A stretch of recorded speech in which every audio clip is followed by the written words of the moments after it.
Bonjour à toutes et à tous, bienvenue sur le plateau du débrief. Je suis ravie avec nos invités de vous retrouver pour une nouvelle édition et pour commenter avec vous l'actualité de la semaine. Et au Maroc, on commencera avec le dénouement du 17e congrès de l'Istiqlal, un congrès pour le moins animé, nous en parlions ici même il y a une semaine et qui s'est soldé par l'élection samedi dernier de Nizar Baraka à la tête du parti. Nous reviendrons sur ce vote et sur ses conséquences, pas seulement pour le parti de la balance mais également pour l'échiquier politique.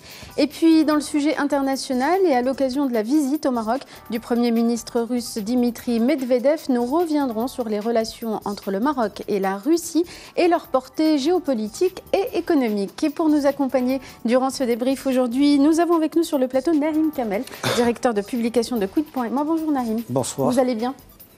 Alhamdoulilah, un peu de grippe mais ça va, enfin un peu de rhume.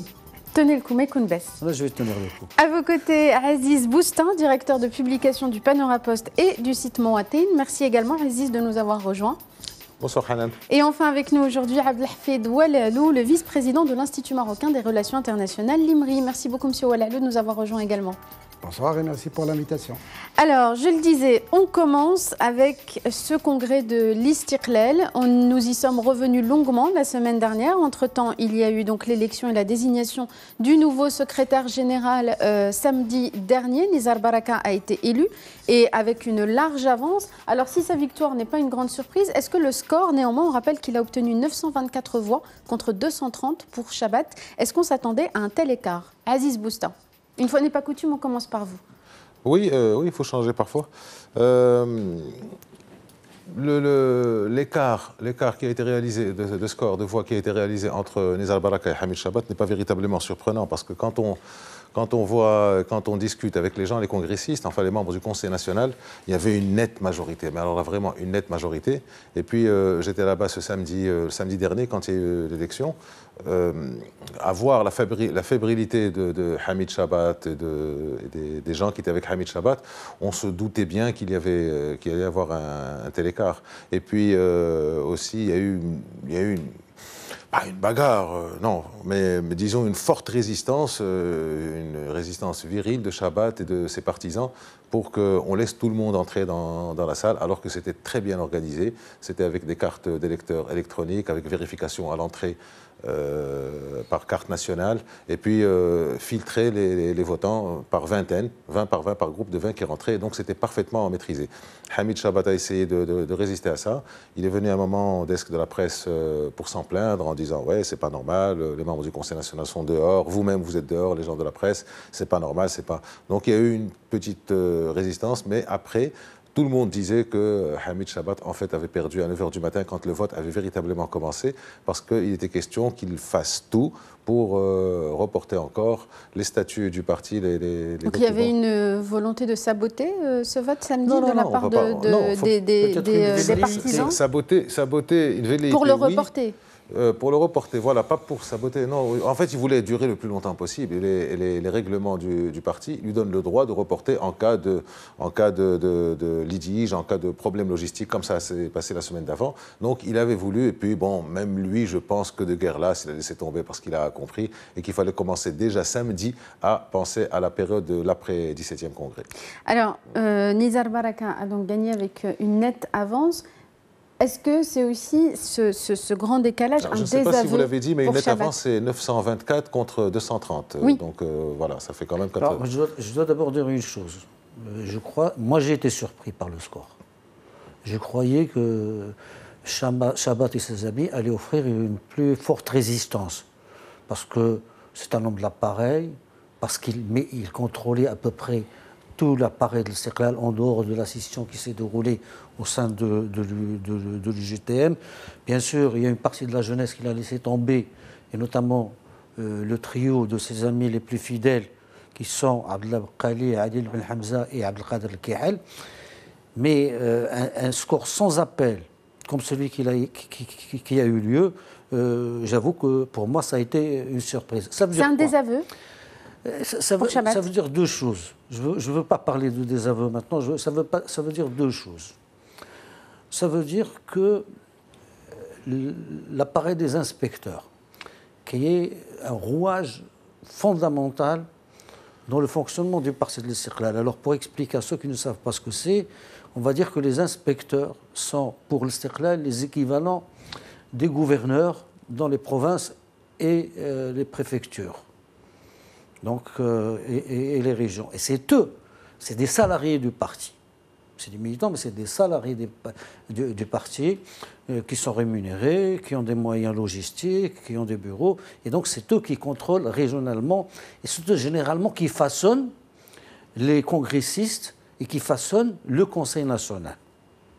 Alors, donc, c'est que soit ils ont reçu des consignes, allez savoir d'où, soit ils ont basculé. Il y a cette possibilité, et elle est réelle.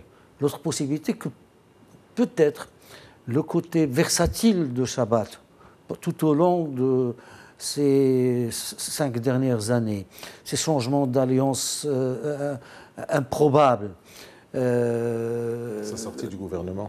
Oui, sa sortie du gouvernement chaotique, sa bagarre avec le PJD, Abdillah Ben Kiran, son retournement au lendemain. C'est-à-dire les gens n'avaient plus une véritable capacité à lire la politique, la tactique et la stratégie de Chabat, et qu'en définitive, ils ont dit, bon, écoute, on a essayé Chabat, bon, on va revenir à de meilleurs sentiments, à une meilleure urbanité, et qu'on va voter pour... Donc moi, je crois que les deux ont joué pour que pareil score soit possible. Monsieur Ouellalou, pour finir le tour de table, votre réaction par rapport à ce score et puis son interprétation? Oui, et tout d'abord, mes félicitations pour M. Nizar Barakat, que je connais, c'est un ami de longue date, une compétence au sein du parti de l'Istiqlal. J'ai assisté à la séance d'ouverture le vendredi, c'était calme partout, sauf bien sûr les incidents que la presse a rappelés. On parle de l'ouverture du 29 septembre. Oui, le vendredi.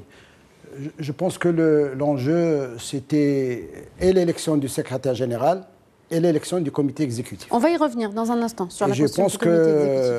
Je pense que tout le monde a intérêt à avoir des partis forts dans ce pays et non pas de les rendre... De les voir divisés. Voilà, de les affaiblir, malheureusement. Pour l'état de droit et pour la construction de la démocratie au Maroc, nous avons besoin de partis indépendants, de partis démocratiques, où la démocratie interne doit être vraiment l'instrument pour départir les candidats, mais aussi des partis forts pour qu'il y ait vraiment une véritable alternative démocratique dans ce pays. Donc je pense que c'est un congrès réussi, avec bien sûr ce que vous connaissez comme résultat et les écarts des voix entre Chabat et Nizar Barakat. Donc la page de Chabat est tournée définitivement. Il faut attendre des réformes pour ce parti et aussi de l'élection du président du Conseil. Oui, on va y revenir également tout à l'heure. Mais avant de parler du comité exécutif et de comment aussi interpréter la composition de ce comité, juste un mot, vous avez dit Chabat a été balayé, mais est-ce qu'il va quand même laisser des séquelles au sein du parti de l'Istiqlal? Narim Kamel. Certainement, c'est-à-dire qu'on ne sort pas indemne après un tel déchirement qui a duré de longs mois. D'abord le congrès de report en report, puis finalement de conciliabule en conciliabule pour arriver à un modus vivendi, puis pour arriver à dire, bon, il faut sortir de ces situations-là, d'autant plus qu'aujourd'hui, l'Istiqlal a perdu ses sages. C'est-à-dire que tous les patriarches du parti sont décédés ou sont déjà assez avancés dans l'âge et n'ont plus envie. Donc, ceux qui tempéraient le jeu, quand ça se compliquait, quand ça devenait très tendu, entraient dans le jeu pour arrondir les angles, pour ramener les gens à la raison et pour dire il y a quelque chose de plus important, c'est le parti. Bon, évidemment, Nizar Barakat, moi je crois que le plus dur va venir. Maintenant, bon, ça n'a pas été facile d'être secrétaire général de l'Istiqlal dans les conditions dans lesquelles il est arrivé, mais pour lui, il s'agit de rendre à l'Istiqlal son attractivité, et procéder à ce qui est plus important, une refondation idéologique et une refondation de la pensée istiqlalienne avec c'est pas le passif, mais avec le patrimoine, mais également avec une adaptation au temps d'aujourd'hui. Il y a aussi, il faut réinstaurer, et ça c'est aussi très dur, une certaine discipline on va y venir, et un certain ordre au sein de... Ça fait partie du programme de Nizar Baraka, on va en parler dans un instant, puisqu'il veut même une charte déontologique interne à l'Istiqlal. On y revient, mais d'abord Aziz Bousta, votre avis aussi sur l'héritage ou le legs de Chabat. Est-ce qu'il va laisser des traces au sein du parti ou est-ce que ce parti peut s'en remettre ? Alors avant de répondre à votre question, si vous me permettez, je voudrais revenir rapidement sur ce que disait Naïm. Effectivement, il y a eu beaucoup de choses qui ont fait que Chabat a attiré vers lui une sorte de ras-le-bol de tout le monde. Mais il y a eu surtout en 2017, ces sorties hasardeuses, et pas contre la Mauritanie. À la limite, ça on pouvait en discuter parce qu'il parlait de l'histoire. Mais au niveau de l'État, des services de l'État, il avait encore dit ça ce samedi, les services sont là, je les vois, je vais dire. Donc il se préparait encore à contester. Mais je crois qu'il y a eu un ras-le-bol général et un rejet général des Istiqlaliens, sachant que dans les congrès provinciaux, il y a eu à peu près les 3/4 qui ont été renouvelés, des anciens membres qui ont été réélus. Et s'il y a eu un tel écart, c'est qu'il y a eu véritablement un ras-le-bol. Maintenant, pour en arriver à votre question, je vais peut-être vous étonner, mais Hamid Chabat aura rendu service au parti quelque part, parce qu'il aura cassé cette espèce de consensus historico-idéologique ou idéologico-historique qu'il y avait jusqu'à sa propre élection en 2012, pour passer à une sorte de consensus matériel, pour dire les choses gentiment, sous son règne, avant qu'il y ait maintenant des courants. Alors les courants, l'Istiqlal a toujours eu, Naïm qui connaît mieux ça que moi, dira qu'il y a toujours eu des courants à l'Istiqlal, mais des courants aussi marqués, avec des noms, avec des leaders, avec des idées qui restent à parfaire, n'ont jamais véritablement existé. Et là, quelque part, Chabat aura contribué à ça parce qu'on aura un conseil national. Je n'anticipe pas votre question, mais avec un conseil national qui est, disons, pas tiraillé, mais qui va être animé par plusieurs courants. Chabat a eu sa période, donc 2012-2017. Je crois qu'il est terminé parce qu'il n'y a personne. Déjà, il a été laminé au niveau de l'élection. Il l'a tout de suite reconnu, ce qui n'est pas véritablement dans la nature du personnage. Et puis, il n'a eu pratiquement personne, pour ne pas dire personne, au niveau du comité exécutif. Chabat, c'est fini. Mais Chabat aura quand même contribué à un changement de phase. À casser des habitudes. À casser des habitudes et à opérer un changement de phase, un changement de réflexion au niveau de l'Istiqlal. Alors, on revient à l'élection également. Il appartient à Nizar Baraka de prendre la balle au bon et de continuer. Alors, on revient sur le comité exécutif qui a également été désigné lors de ce congrès de samedi. Il y a un courant qui s'est détaché, c'est celui de Ould Rachid, Hamid Ould Rachid, on en a parlé la semaine dernière. Est-ce que c'est aussi un renversement avec beaucoup d'hommes de ce courant et de femmes dans la liste féminine de l'Istiqlal, il y a beaucoup de femmes élues qui appartiennent à ce courant. Est-ce que c'est devenu un courant incontournable aujourd'hui dans l'Istiqlal ? Alors, on peut considérer, il y a une formule que j'aime bien, qui est empruntée à nos amis français, on peut dire que c'est un comité, en apparence, un comité exécutif de cohabitation avec Nizar Baraka. Donc Nizar Baraka d'un côté et Hamdi Ould Rachid de l'autre. Mais ça reste en apparence, parce qu'il ne faut pas oublier que l'Istiqlal sort de plusieurs années, on ne peut pas véritablement dater ça, mais de plusieurs années de conflits internes intenses. Et il fallait que quelqu'un participe physiquement à la refonte. À la défaite de Hamid Chabat. Hamid Chabat, on sait que c'était un secrétaire général très viril. Il se battait quand il le fallait. On l'a vu à plusieurs fois, au moins 2 fois, une fois avec les forces de l'ordre et plutôt avec un député. Donc c'est quelqu'un de viril. Ce n'est pas véritablement la nature de Nizar Baraka. Hamdi Ould Rachid a joué un rôle très important parce qu'il se trouve que c'est quand même un Istiqlalien et il se trouve que parmi tous les autres Istiqlaliens, c'est quelqu'un qui avait les moyens de lutter. Donc, on en arrive, il y a eu une autre bagarre samedi soir parce que c'était pratiquement sa liste qui dominait. Et quand Abdelkader El-Kihel dont parlait Naïm a vu que ça n'allait pas se passer, bon, ils ont essayé, lui et ses amis, d'arrêter le vote, et après, c'est passé.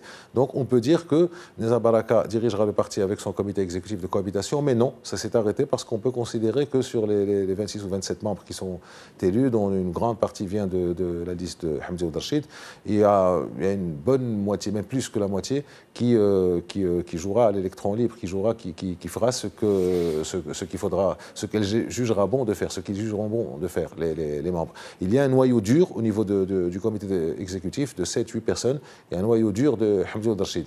Mais je ne pense pas que... Il y a son gendre qui est entré au comité exécutif, Naaman Miara, il y a son fils également dans la liste des jeunes. Miara, mais il y a aussi d'autres, il y en a beaucoup d'autres qui sont arrivés, je ne sais pas juste par quelle liste, mais des gens qui sont des technocrates, qui ont travaillé avec Nizar Baraka, comme Karim Ghellab, comme Yasmina Beddou, qui vont travailler. Justement, Naïm Kamel. Il y a une mauvaise lecture des cours. D'abord, est-ce que Khalihna Ould Rachid, c'est le petit son frère, Hamdi Ould Rachid, représente un réel courant à l'intérieur du parti? C'est la question. Non, moi, je n'y crois pas. Parce que quand on voit ce qu'on comptabilise sur le compte de Ould Rachid, on me dit Nourdine Mdiane, j'en doute. On me dit Mohamed Saoud, j'en doute. On me dit Fouzi Ben Allal, j'en doute. On me dit Fouad El-Qadiri, j'en doute. On me dit Karim Ghellab, j'en doute. On dirait que vous faites l'appel. On me dit non, parce que c'est important. On me dit Abdeslam El-Labbar, j'en doute. On me dit Yasmina Beddou. Il ne faut jamais oublier que c'est ces gens-là qui ont fait Shabbat à l'avant-dernier congrès. Et je peux continuer comme ça. Bon, si on veut compter vraiment ce qu'on peut compter réellement sur Hamdi Ould Rachid, on va trouver 4 ou 5. Et là, je ne comprends pas. Alors donc, ça, c'est un groupe, il y a des istiqlaliens, d'anciens istiqlaliens, il y a de nouveaux istiqlaliens, mais c'est des gens qui n'appartiennent à personne en définitive. Un Karim Ghellab n'appartient ni à Nizar Baraka, ni à Hamdi Ould Rachid. Et idem pour Beddou, idem pour Fouzi Ben Allal, idem pour tous les autres. C'est-à-dire qu'à n'importe quel moment, ils peuvent dire à Hamdi Ould Rachid, mais ce n'est pas grâce à vous qu'on est là. On est là d'abord parce que nous avons déjà été dans les comités exécutifs, nous avons été des députés, nous avons été des ministres, nous avons été des présidents de conseils municipaux. Nous n'avons pas été parachutés par quiconque. Donc il va falloir affiner la lecture de la composition de ce comité. Et donc, mais je crois qu'il va falloir trouver des équilibres aujourd'hui pour vraiment sortir le cercle de l'État désastreux dans lequel il se trouve. Monsieur Oualalou, sur cette personnalité de Hamdi Ould Rachid et son poids au sein de l'Istiqlal. Cette personnalité du Sahara marocain vient de la force électorale du parti de l'Istiqlal lors des élections, qu'elles soient locales ou législatives.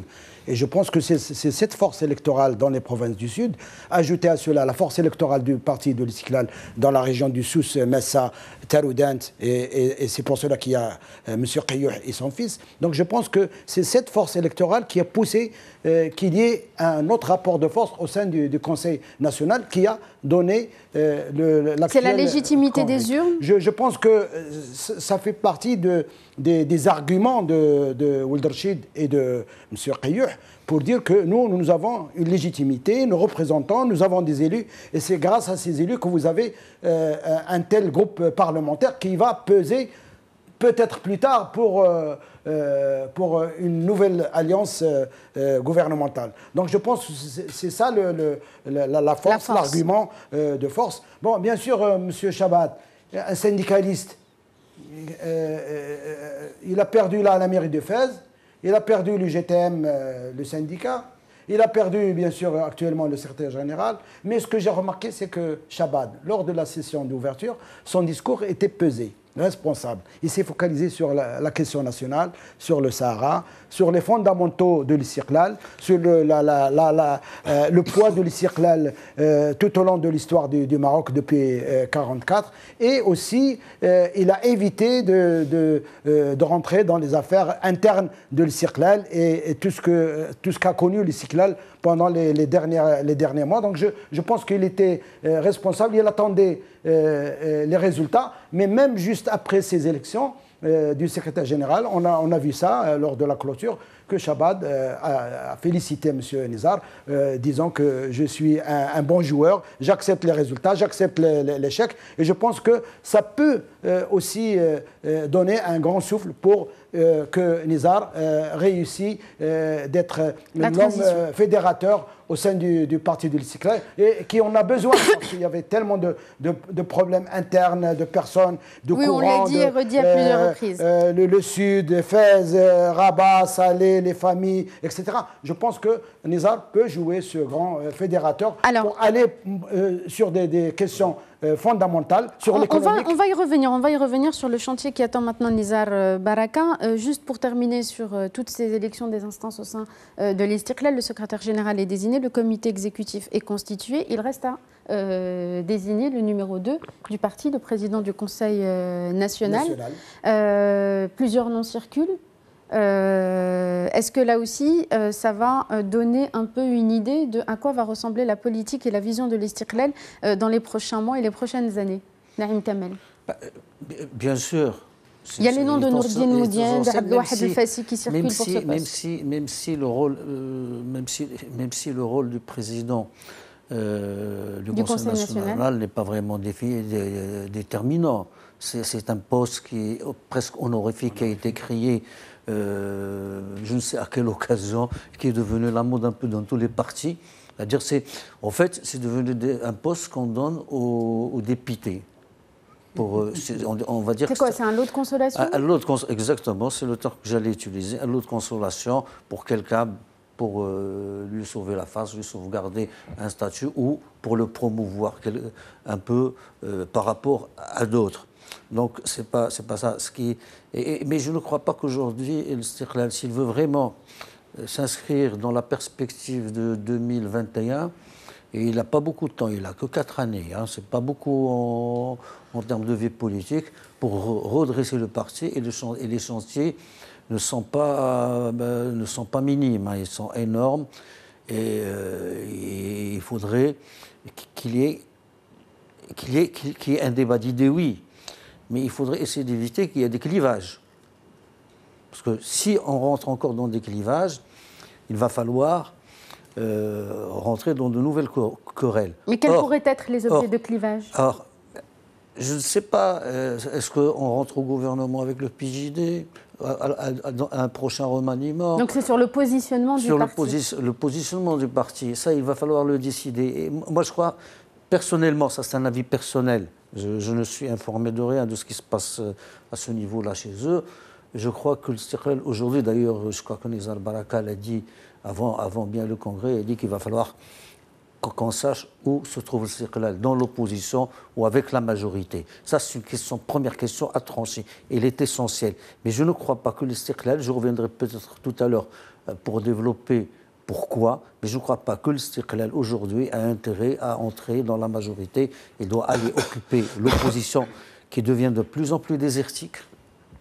Et il y a une place à prendre. Il faut qu'il sache patienter en dehors du gouvernement pendant les 4 années à venir. Aziz Boustin, avant qu'on fasse la pause. Vous savez, c'est toujours difficile pour un parti comme l'Istiqlal de se positionner dans l'opposition. Il l'a fait pendant 23 ans, 24 ans. Oui, mais pendant les 20 dernières années, il était au gouvernement. Donc, voilà. Il y a eu des phases. De 84 à 98, il était dans l'opposition. De 74 à 77, il était dans l'opposition. On laisse terminer Aziz Boustin, parce qu'on va bientôt faire la pause. Ça remonte à loin. Sur les 20 dernières années, il était pratiquement en discontinu. Ça crée des habitudes, parce que les nouveaux qui sont là maintenant se sont habitués à être ou ne pas être ministres. Et ceux qui le sont pourraient peut-être vouloir le redevenir, et ceux qui ne le sont pas, qui n'ont jamais été, voudraient peut-être l'être. C'est tout à fait naturel pour un parti. Que le PJD soit considéré comme un concurrent, un compétiteur du parti de l'Istiqlal, certes, mais l'histoire politique du pays a montré qu'ils ne sont pas trop farouches à ce niveau-là. Et je crois que Nizar Baraka aura pas mal de problèmes à convaincre le Conseil national de ne pas entrer dans la majorité et donc au gouvernement. Maintenant, très rapidement sur l'histoire du Conseil national, non, ce n'est pas un poste honorifique. Et si, en même temps, c'est un poste honorifique parce qu'il n'y a pas de véritable pouvoir, les choses se discutent et se décident avant au niveau du comité exécutif, voire dans la tête du secrétaire général, mais il a un pouvoir de nuisance pour le secrétaire général. Regardez ce qui s'est passé pour Tawfiq Hajira, quand il a abandonné son poste, ça a fragilisé quelque part Hamid Chabat, tout le monde lui reprochait ça. Qu'est-ce qui se passe avec celui qu'on appelle le numéro 2 du parti?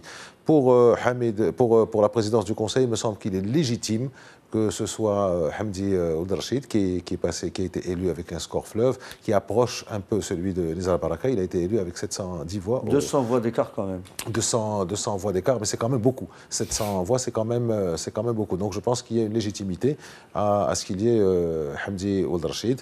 Et on attendra, on ne sait pas juste quand est-ce qu'il y aura un Conseil national, mais il y en aura un incessamment pour, je pense, d'après ce que j'ai appris, pour trancher, pas sur la présidence, mais pour trancher sur majorité-opposition. Merci à vous. Non, on revient dans un instant, on doit marquer une courte pause et je vous donne la parole tout de suite après, Monsieur Oulalou. Restez avec nous, on se retrouve tout de suite après la pub.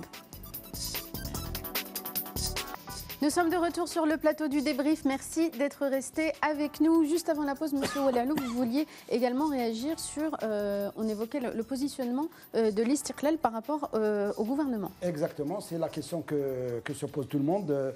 Quelle va être la position de l'Istiqlal avec Nizar comme secrétaire général? Est-ce qu'il va vers un soutien critique de l'actuel gouvernement, étant donné que les relations étaient très bonnes pour le gouvernement 1 de Belkiran avant le départ de Chabat et de l'Istiqlal? Entre parenthèses, des déclarations de feu Mohamed Bousta disait que la grande erreur qu'a faite Chabat, c'est de quitter le gouvernement. Donc je pense que maintenant, il est question aussi de retourner. Comment, et quand, et avec qui? Bien sûr, ça c'est la grande question. Mais je pense que vous ne partagez pas l'avis ça ne va pas durer longtemps, l'opposition. Vous ne partagez donc pas l'avis de Naïm Kamel? Moi, je pense qu'on peut commencer par un soutien critique en attendant d'intégrer la nouvelle coalition gouvernementale avec bien sûr un remaniement gouvernemental qui est en l'air et tout le monde en parle après les résultats de l'enquête sur le RIF. Alors, on termine sur ce sujet avec une dernière question sur les grandes priorités qui attendent désormais Nizar Baraka et donc sur ce positionnement du parti par rapport aux alliances gouvernementales. Aziz Bousta et ensuite Naïm Kamel. Ben écoutez, la première priorité fondamentale, essentielle, c'est de ressouder le parti. Comme on disait tout à l'heure, il y a des courants, ce qu'on peut appeler des courants, mais des clans ou des groupes ou des tendances, c'est plus juste. Mais ça s'est passé d'une manière musclée. Il y a eu pas mal de ressentiments, parfois de la haine. Donc, première chose, c'est de ressouder les rangs autour de la personne. Nizar Baraka l'a d'ailleurs déclaré juste après sa victoire. Aujourd'hui, le but est la réconciliation pour renforcer l'unité du parti. C'est ce qu'il a dit. Et dans sa prise de parole, juste après, là, on y était invités, nous, les gens de la presse. Il a dit, je suis le secrétaire général de tous les Istiqlaliens. Donc, parce que, bon, il fallait le dire, ça va de soi, mais ça vaut mieux en le disant. Deuxième chose, c'est de redorer le blason du parti de l'Istiqlal au sein du paysage politique. Le grand parti de l'Istiqlal tel qu'on l'a toujours connu, avec ses grands dirigeants, avec la faconde de ses dirigeants et des membres de son comité exécutif, est passé un peu aux oubliettes ou à la trappe, ou disons qu'il a perdu de son lustre. Donc il faudrait remettre ça. Et ensuite, c'est la troisième priorité, le recrutement, l'organisation et une position plus active, que ce soit dans l'opposition ou dans la majorité. Mais je crois, si Lola l'a rappelé, Mohamed Bousta avait dit ça, c'était une erreur de sortir. Donc je pense que même le soutien critique, je ne pense pas que ça soit le cas, parce qu'une porte doit être, comme disait l'autre, ouverte ou fermée. On est dedans, on n'est pas dedans. Être dedans, soutenir, ça c'est une invention purement marocaine. En sciences politiques, il faudrait faire des études dessus, mais ça ne veut rien dire. Donc il y aura peut-être un soutien critique, ce qui veut dire une critique pas trop méchante avant d'intégrer. Ça a été fait par le PJD pour le gouvernement Abdelrahman Yousfi au début. Naïm Kamel, pour terminer sur ce sujet. J'estime que 4 ans, c'est court dans la vie d'un parti politique, notamment de l'envergure de l'Istiqlal. Et l'Istiqlal a besoin de faire une cure de désintoxication. Et il faudrait qu'il prenne le temps. Et d'autant plus que aujourd'hui, la question qui doit se poser, et je sais, bon, je ne sais pas si Nizar aura la faconde des leaders historiques de l'Istiqlal. On dit que c'est la situation qui révèle les hommes. J'espère que cette situation va lui être favorable et qu'il va se révéler ce que beaucoup de gens attendent de lui. Mais l'un des projets, et d'ailleurs il a dit, il va créer un institut, une institution ou un institut pour réfléchir sur l'égalitarisme, sur les orientations intellectuelles et idéologiques de l'Istiqlal. C'est très bien de dire ça. Maintenant, qu'est-ce qu'il faut, où est-ce qu'on peut positionner l'Istiqlal d'aujourd'hui? L'Istiqlal, le Maroc étant ce qu'il est, hein, la société marocaine étant ce qu'il est, l'Istiqlal, il a un réservoir conservateur important. Il a un référentiel islamique ouvert. Et d'ailleurs, moi, j'ai écrit un papier où je disais c'est le moment pour Nizar Baraka d'aller relire l'autocritique de Al-Fassi, qui a été écrit en 1949, c'est-à-dire le siècle dernier, et dans certains chapitres reste d'une actualité particulière qu'il va falloir retransmettre. Et là, il va se situer exactement dans la saine concurrence, pas avec le RNI, pas avec le MMP. Avec le PJD. Avec le PJD. Et c'est là le terrain qu'il faudrait qu'il essaie d'occuper. C'est là où il y a un électorat pour lui à prendre. Parce que le PJD a été pêché dans la faune istiqlalienne. Mais ça veut dire qu'il faut renouer avec un conservatisme éclairé. C'est-à-dire jusqu'à l'avènement du PJD en tant que parti politique légal, le fonds islamique était le fonds de commerce de l'Istiqlal. Il lui a été subtilisé. Mais ce n'était pas le même conservatisme, Naïm Kamel, on est d'accord, c'est un conservatisme plus éclairé. C'est pour ça que j'ai dit plus éclairé, plus tempéré. C'est pour ça que j'ai dit, pourquoi je fais référence à l'autocritique. Parce que dans l'autocritique, Al-Fassi retrace le système démocratique dans le monde. Ils disent que seraient les bons choix démocratiques pour un pays. Et c'est un débat qui est toujours aujourd'hui. Et lui, il a déjà donné des réponses. Et il va plus loin également dans Maqasid Sharia, où il parle directement de cet islam éclairé. Et puis, non, Al-Fassi a déjà parlé, disait que la polygamie était interdite par l'islam. Et en tant que fiqh de l'Qarawiyin, l'âme de l'Qarawiyin, le démontrer. Et j'ai été d'ailleurs surpris quand Abbas El-Fassi n'avait pas utilisé parce qu'il a longtemps hésité avant de rejoindre le plan d'intégration de la femme dans le développement. Pourquoi il n'a pas été utilisé cet argumentaire de Al-Fassi? Donc, moi, je crois que 4 ans, ce n'est rien du tout. L'Istiqlal a connu l'opposition de 63 à 77. Il l'a connu de 84 à 98. S'il la connaît, il la connaît maintenant depuis 2013. 2013. S'il attend jusqu'à 2001, c'est pas la mer à boire, c'est pas vraiment. 2021. Maintenant, il ne faudrait pas que les impatiences personnelles et les ambitions des individus viennent brouiller la restructuration de l'Istiqlal. Merci beaucoup, Naïm Kamel. Oui, mais vraiment pour conclure. Vraiment pour conclure, le PJD est dans un conservatisme de la religion, dans un conservatisme de la foi, alors que l'Istiqlal reste dans un conservatisme de la tradition. Il est ancré dans la religion, mais il est moins ancré que le PJD. C'est surtout la tradition de la société, la tradition marocaine. Merci, messieurs, pour nous avoir éclairé donc sur ce premier sujet. On passe maintenant au sujet international avec la visite du Premier ministre russe Dmitri Medvedev au Maroc. Cette visite avait été annoncée par le ministre des Affaires étrangères Nasser Bourita en juillet dernier, en marge de la 6e session de la commission mixte Maroc-Russie. On rappelle que ces dernières années, les visites entre la Russie et le Maroc se sont intensifiées. La dernière remontée à 2006, alors qu'on rappelle que Feu Hassan II ne s'y était rendu qu'une seule fois en Russie, c'était en 1966. Alors qu'est-ce qui a changé entre-temps et qu'est-ce qui fait que la Russie aujourd'hui est un allié ou un partenaire indispensable pour le Maroc et vice-versa? Naïm Kamel. Moi, je crois que d'abord parce qu'il y a une orientation, et encore là, ça m'arrive souvent de revenir au discours de Riyad.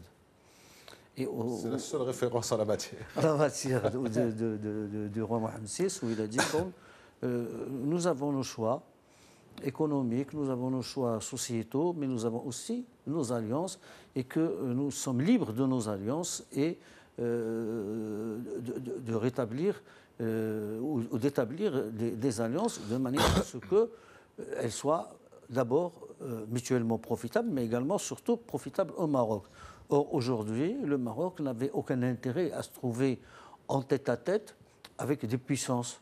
Nous sommes très proches de la France, il y a une très solide coopération, et cette solide coopération fait de l'ombre, beaucoup d'ombre à Alger, qui passe son temps à la dénoncer. Le Maroc a d'excellentes relations et des relations stratégiques également avec la Russie de Poutine. Nous essayons d'avoir de très bonnes relations avec la Chine et avec l'Afrique. C'est-à-dire c'est multiplier les relations pour ne pas rester prisonnier et otage d'une seule alliance. Donc c'est important. Ça a été dit en Côte d'Ivoire, c'est important. L'Afrique n'appartient à personne. Il appartient aux Africains, ils en font ce qu'ils en veulent. Et faire ce qu'ils en veulent, c'est d'abord aller là où ils peuvent, gagnant-gagnant, établir des relations solides. Monsieur Oualalou, sur ces activités diplomatiques renforcées entre le Maroc et la Russie, c'est l'ouverture d'un nouveau front de partenariat. Le Maroc se tourne beaucoup vers les pays du BRICS, le Brésil, la Russie, l'Inde, la Chine. Et est-ce que tout cela s'inscrit dans cette volonté du Maroc de multiplier ses partenariats, comme le disait Naïm? Effectivement, il faut toujours rappeler, ce sont des relations historiques, séculaires, qui remontent à 1777 entre Mohamed III et Catherine II. Puis après l'ouverture du consulat général russe à Tanger. 1897. Et puis les relations diplomatiques en 1958. Donc je pense que c'est un processus de renforcement des relations qui a été consolidé même dans le cadre de ce qu'on appelait la guerre froide, où la Russie était du côté des pays arabes, des mouvements de libération nationale, que ce soit en Afrique ou en Amérique latine ou en Asie ou au Moyen-Orient. Et bien sûr, il y a eu les visites de feu Hassan II en 1962, de Brejnev au Maroc. Mais ce sont surtout les visites de Sa Majesté en 2002 et la visite de Poutine aussi en 2006 et la grande visite historique de Sa Majesté Mohamed VI à Moscou, où il y a eu vraiment l'annonce historique de ce partenariat. C'était en mars 2016. Stratégique.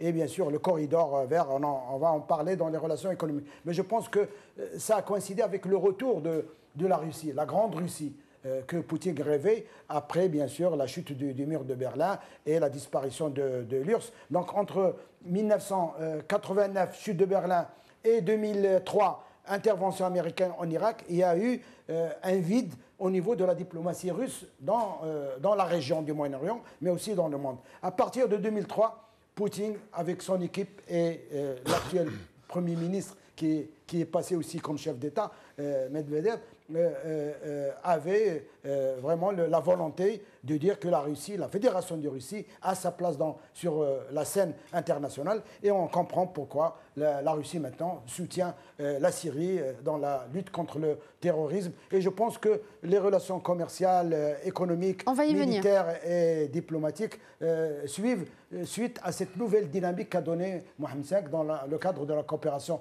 Sud-Sud. Mohamed VI. Que ce soit pour les pays du BRICS, surtout la Chine, la Russie, mais aussi pour l'Afrique, pour construire des partenariats win-win, des partenariats triangulaires. Alors, avant de venir au développement des accords économiques, on revient sur la visite de Mohamed VI en mars 2006 en Russie. Plusieurs accords avaient été signés, notamment sur la coopération en matière de terrorisme. Il y a eu beaucoup de discussions sur la géopolitique et puis il y a eu aussi la question de la cause nationale du Sahara marocain qui a été évoquée. Je vous relis juste une partie de la déclaration sur le partenariat stratégique approfondi donc entre la Russie et le Royaume qui avait été rendue publique le mardi 15 mars à Moscou. La Russie a affirmé à ce moment-là qu'elle tenait dûment compte de la position du Maroc concernant le règlement de la question du Sahara marocain et que la Russie prenait note de tous les efforts et des projets socio-économiques lancés par le Maroc dans les provinces du Sud. Est-ce que la Russie, avec son pouvoir de veto au sein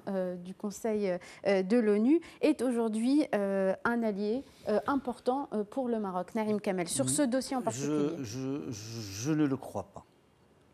C'est-à-dire qu'aujourd'hui... En dépit de ces déclarations? En dépit de ces déclarations, il faut rappeler que pendant la guerre froide, le Maroc avait fait le choix du monde libre et que pendant de longues années, surtout depuis l'affaire du Sahara, nous nous sommes retrouvés en confrontation avec la Russie, enfin l'URSS et le bloc soviétique, qui comprenait les pays de l'Est, qui comprenait également Cuba, et qu'on s'est retrouvé en Angola, au Zaïre, toujours face aux menées subversives que menaient à l'époque les soviétiques dans cette région.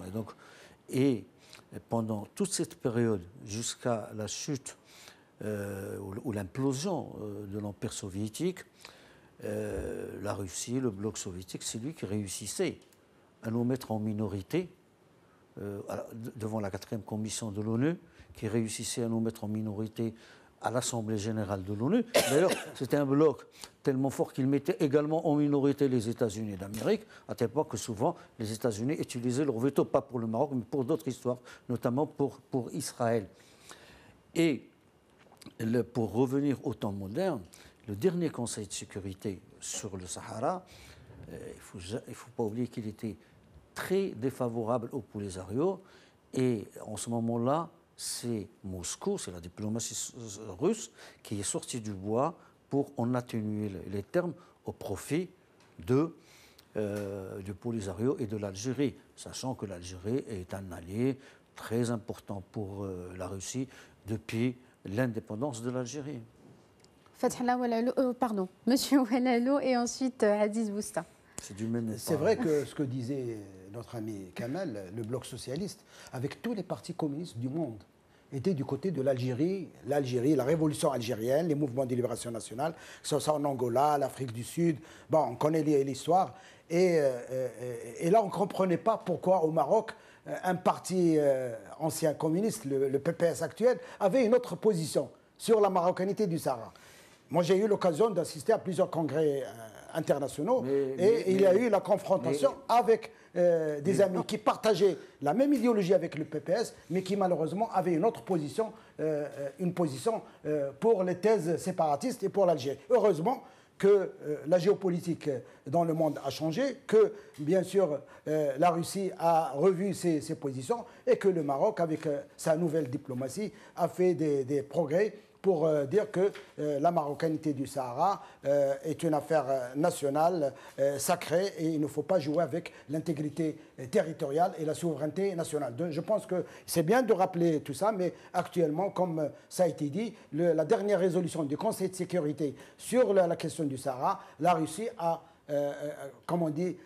à calmer le jeu pour ne pas dénoncer l'Algérie, et elle a essayé d'avoir un consensus sur cette résolution avril de 2016. Et je pense que, comme ça a été dit dans la déclaration commune du 15 mars à la suite de la visite de Sa Majesté à Moscou, il faut souligner le terme province du Sud.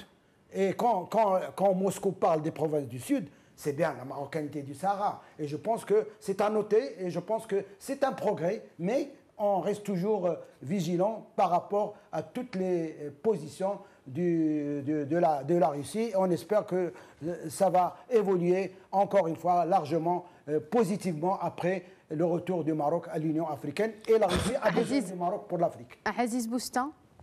Oui. Vous ne vouliez pas réagir sur cette question? On passe à la suite? Si. Je reprendrai... Il a tellement attendu longtemps qu'il a fait semblant de dormir. Non, je ne dormais pas parce que vous avez dit tellement de choses, qu'il y a tellement de remarques à faire, mais je ne pense pas qu'on ait véritablement le temps. Mais sur cette fameuse déclaration des partenariats, alors déjà, je retiens le nom de l'expression. Les termes ont toujours un sens. Ce n'est pas une déclaration de partenariat stratégique, c'est un partenariat stratégique approfondi. Donc c'est véritablement quelque chose qui se veut important. Mais je poursuis un peu la lecture de ce que vous avez, le fameux point 15 de cette déclaration de partenariat stratégique approfondi, c'est qu'on parle de pas d'accélération ni de précipitation, Donc, on est là avec vous, les Russes, membres du Conseil de sécurité, mais pas d'accélération ni de précipitation, tout en disant que la Fédération de Russie prend note des projets socio-économiques dans le but du développement du territoire et de l'amélioration des conditions. C'est fondamental. C'est fondamental parce que là, ils brassent pratiquement, les Russes brassent pratiquement tout ce qui a été fait à l'ONU en ce qui concerne la question du Sahara. Alors, pourquoi Poutine avance comme s'il conduisait une voiture. Il regarde devant, mais il a un œil sur le rétroviseur, avec la même proportion. C'est-à-dire qu'il comprend, là je rejoins Naïm, l'Afrique n'appartient à personne, rien n'appartient à personne. Tout le monde, enfin les Africains gèrent l'Afrique, les Russes gèrent la Russie, etc. Mais il se trouve qu'il y a parfois des portes d'entrée ou des facilitateurs. Alors, merci de me permettre de poser une dernière question, comme ça vous y répondez également, parce qu'il nous reste moins de 3 minutes. Sur cette question de l'Afrique, le Maroc aujourd'hui représente-t-il un intérêt comme porte d'entrée vers l'Afrique? Je rappelle juste que plusieurs entreprises russes sont intéressées par le projet de gazoduc Nigeria-Maroc et que le 22 septembre dernier, le ministre russe de l'énergie Alexandre Novak annonçait que deux entreprises russes, Gazprom et Novatek, étaient intéressées par le gaz liquéfié en provenance du Maroc. Donc est-ce que le Maroc aujourd'hui, de par ses différents projets en matière énergétique notamment vers l'Afrique, est important pour les Russes? Incontestablement. Incontestablement, parce qu'il y a eu cette affaire de gazoduc. Alors, elle ne cesse d'attirer mon attention, cette affaire, parce que quand ça a été déclaré, quand le roi Mohamed VI était à Abuja et que cette déclaration a été faite sur le gazoduc, c'était, je pense, le 10 décembre, 2 jours après, le président du Conseil national russe de sécurité était là. Donc, on voit que c'est des changements géoéconomiques absolument fondamentaux qui sont en train de s'opérer. On voit l'entrée du Maroc à l'Union africaine, mais avant l'entrée du Maroc à l'Union africaine, il y avait eu le sommet africain lors de la COP22. Les Russes savent lire, les Russes savent les changements qu'il y a eu. Les Russes et ils savent anticiper. Le discours de Riyad où le roi parlait de changement de partenariat. Et c'est du donnant-donnant, parce que là, il a été dit hier clairement par le ministre russe que Moscou voudrait ouvrir ou pourrait ouvrir la voie de la zone eurasiatique au Maroc. Donc il y a des échanges. Ce n'est pas qu'une zone appartient à quelqu'un, mais c'est qu'il y a des facilitateurs. Et je pense qu'il y a une relation d'égal à égal à ce niveau-là. Je suis désolée, messieurs, on arrive à la fin. Je suis vraiment désolée. Je vous aurais dit... Alors une seconde, Naïm. Alors une seconde. C'est-à-dire que le Maroc, c'est déjà, on arrive à réussir une certaine neutralité de Moscou sur l'affaire du Sahara, c'est très bien. La deuxième chose, c'est que peut-être la semaine prochaine, ou dans un journal, il faudrait revenir sur cette visite une fois qu'elle sera terminée pour qu'on puisse en évaluer vraiment les résultats. C'est noté, cher Naïm. Je suis vraiment désolée, monsieur Ouellalou. On aura l'occasion d'y revenir probablement très bientôt pour faire le bilan de cette rencontre. Plaisir. On arrive à la fin de cette édition. Merci à vous tous pour votre fidélité. Merci de nous avoir suivis. Restez sur Medi 1 TV, la suite de l'information dans un instant. Et quant à nous, on se retrouve mercredi prochain.